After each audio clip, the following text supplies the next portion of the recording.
വചനവീഥിയിലൂടെ father ജെ.ബി. Puthur.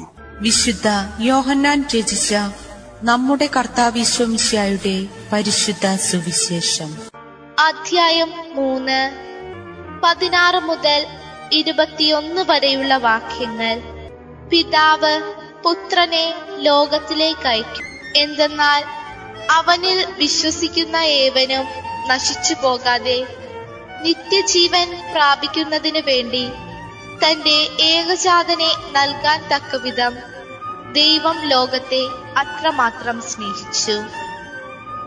ദൈവം തന്റെ പുത്രനെ ലോകത്തിലേക്ക് അയച്ചത് ലോകത്തെ ശിക്ഷയ്ക്ക് വിധിക്കാനല്ല, പ്രത്യുത അവൻ വഴി ലോകം രക്ഷ പ്രാപിക്കാനാണ്. അവനിൽ വിശ്വസിക്കുന്ന ഒരുവനും ശിക്ഷയ്ക്ക് വിധിക്കപ്പെടുന്നില്ല. വിശ്വസിക്കാത്തവനോ ദൈവത്തിന്റെ ഏകജാതന്റെ നാമത്തിൽ വിശ്വസിക്കായിക മൂലം നേരത്തെ തന്നെ ശിക്ഷയ്ക്ക് വിധിക്കപ്പെട്ടിരിക്കുന്നു. ഇതാണ് ശിക്ഷാവിധി. പ്രകാശം ലോകത്തിലേക്ക് വന്നിട്ടും മനുഷ്യർ പ്രകാശത്തെക്കാൾ അധികമായി അന്ധകാരത്തെ സ്നേഹിച്ചു. കാരണം അവരുടെ പ്രവൃത്തികൾ തിന്മ നിറഞ്ഞതായിരുന്നു. തിന്മ പ്രവർത്തിക്കുന്നവൻ പ്രകാശത്തെ വെറുക്കുന്നു. അവന്റെ പ്രവൃത്തികൾ വെളിപ്പെടാതിരിക്കുന്നതിന് അവൻ വെളിച്ചത്ത് വരുന്നുമില്ല. സത്യം പ്രവർത്തിക്കുന്നവൻ വെളിച്ചത്തിലേക്ക് വരുന്നു. അങ്ങനെ അവന്റെ പ്രവൃത്തികൾ ദൈവൈക്യത്തിൽ ചെയ്യുന്നവയെന്ന് വെളിപ്പെടുന്നു. ലോകത്തെ സംബന്ധിച്ചുള്ള ദൈവിക കാഴ്ചപ്പാട്. അല്പം യാഥാസ്ഥിക ചൊയ്യുള്ള മനുഷ്യന്റെ ഉപബോധ മനസ്സിൽ കടന്നുകൂടിയിരിക്കുന്ന ഒരു ചിന്തയാണ് ലൗകികം എന്ന് പറയുന്നത് ദൈവികതയ്ക്ക് എതിരാണ് എന്ന ഒരു ആശയം. അതിന്റെ അടിസ്ഥാനത്തിലും കൂടി ആകാം ഭക്തരായ ചില ആളുകള് ലോകം, ശരീരം, അതിന്റെ കൂടെ പിശാചിനെയും കൂട്ടി ദൈവികതയ്ക്ക് എതിരായിട്ടുള്ള പരിവർജിക്കേണ്ട യാഥാർത്ഥ്യങ്ങളാണ് ഇവ എന്ന ചിന്ത വെച്ച് പുലർത്താൻ ഇടവന്നിട്ടുള്ളത്. ഇത് വെളിപ്പെടുത്തപ്പെട്ട സത്യം ഉൾക്കൊള്ളുന്ന സുവിശേഷത്തിന്റെ ചൈതന്യത്തിന് ഇണങ്ങുന്നതായിട്ട് നാം കാണുന്നില്ല. വ്യക്തമായ ഒരു ഉദാഹരണമാണ് ഇന്നത്തെ സുവിശേഷം.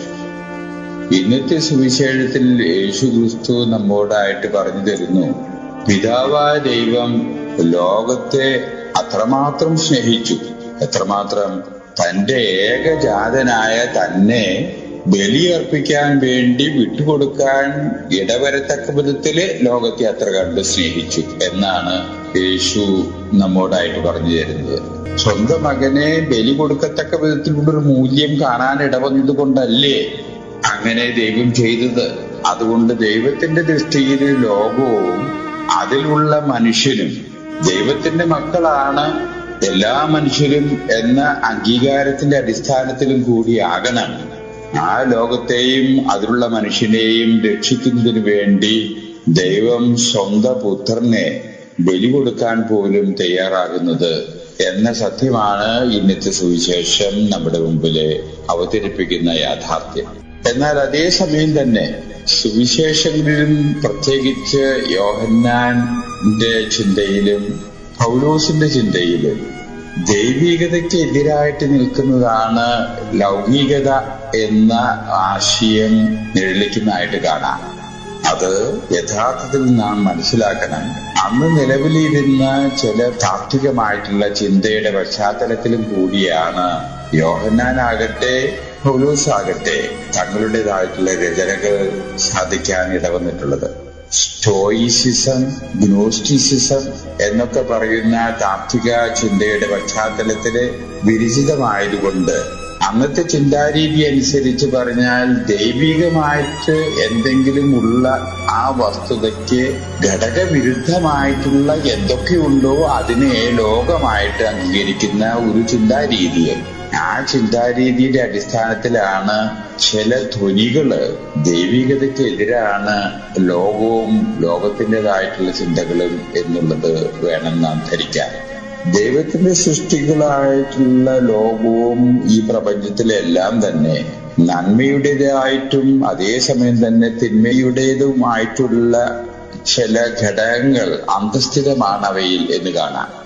ബുദ്ധിയും ബോധവുമുള്ള മനുഷ്യൻ അതിൽ നന്മയുടെ വശം കണ്ടെത്തുകയും തിന്മയുടെ വശം ഉപേക്ഷിക്കുകയും ചെയ്യുക എന്നുള്ളത് ദൈവത്തിന്റെ സൃഷ്ടികർമ്മത്തിലെ മനുഷ്യനിൽ നിന്ന് ദൈവം പ്രതീക്ഷിക്കുന്ന യാഥാർത്ഥ്യമാണ്. അത് വെളിപ്പെടുത്തപ്പെട്ട സത്യത്തിന്റെ കൂട്ടത്തിൽ നമുക്ക് പെടുത്താം. അല്ലാതെ ലോകത്തിൽ നന്മയൊന്നുമില്ല, ശരീരത്തിനും നന്മയില്ല എന്ന് കരുതുന്നത് സുവിശേഷ ചൈതന്യമല്ല. എന്നാൽ അതേസമയം തന്നെ ദൈവികതയ്ക്ക് എതിരായിട്ട് നിൽക്കാൻ ഇടവരുന്ന മൂല്യസംഹിതകള് ഉൾക്കൊള്ളുന്ന ആ സ്ഥിതിവിശേഷം അതിനെ വർദ്ധിക്കുക തന്നെ വേണം. പക്ഷേ അങ്ങനെയുള്ള സ്ഥിതിവിശേഷത്തെ നമുക്ക് ലോകം എന്ന് പറയാവുന്ന രീതിയിലെ സമവാക്യമായിട്ടല്ല നാം കാണേണ്ടത്. ലോകത്തിലെ നന്മയുടേതായിട്ടുള്ള വശങ്ങളും എന്നാൽ തിന്മയുടേതായിട്ടുള്ള വശങ്ങളും കണ്ടേക്കാം. നന്മയുടേതായിട്ടുള്ള വശങ്ങൾ ഉൾക്കൊണ്ട് അതിനെ പരിപോഷിപ്പിക്കാൻ മനുഷ്യൻ ഇടവരണം. അതാണ് സൃഷ്ടികർമ്മത്തിന്റെ ലക്ഷ്യമായിട്ട് മനുഷ്യനിലൂടെ ദൈവം പ്രതീക്ഷിക്കുന്നത് എന്ന സത്യം നമ്മളെ പഠിപ്പിക്കുകയും കൂടിയാണ് ഇന്നത്തെ സുവിശേഷം എന്ന് വേണം മനസ്സിലാക്കാൻ.